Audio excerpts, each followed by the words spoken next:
बिस्मिल्लाहिर्रहमानिर्रहीम। अस्सलामु अलैकुम वरहमतुल्लाहि वबरकातुहू। उम्मीद है आप सब खैर से होंगे। अल्लाह ताला आप सबको बहुत सी बरकतें अता फरमाए। आज जिस टॉपिक पे बात करनी है वो है ख्वाब के अंदर गुलाब का फूल देखना, इसकी क्या ताबीरात हैं। अगर आपने मेरे चैनल को अभी तक सब्सक्राइब नहीं किया तो आपसे गुजारिश है कि हमारे चैनल को ज़रूर सब्सक्राइब करें और बेल आइकन के बटन को दबा के ऑल पे कर दें, ताकि हर नई आने वाली वीडियो का नोटिफिकेशन आप तक बर वक्त पहुँच सके। ख्वाब के अंदर गुलाब का फूल देखना ये अच्छी बात है और इसकी ताबीरात बहुत अच्छी हैं।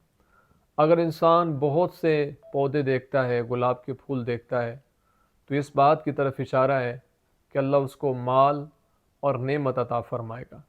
और अगर देखे कि किसी ने उसके मुंह पर पौधा रखा है तो इस बात की तरफ इशारा है कि उससे अच्छी बात सुनेगा या उसको बोसा देगा।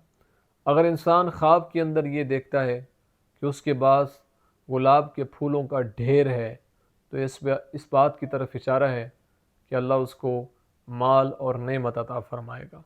उम्मीद है आपको वीडियो पसंद आई होगी। अपनी दुआ में याद रखिएगा। ज़िंदगी रही तो इंशाअल्लाह नेक्स्ट वीडियो में आपसे फिर मुलाकात होगी। अस्सलामु अलैकुम वरहमतुल्लाहि वबरकातुहू।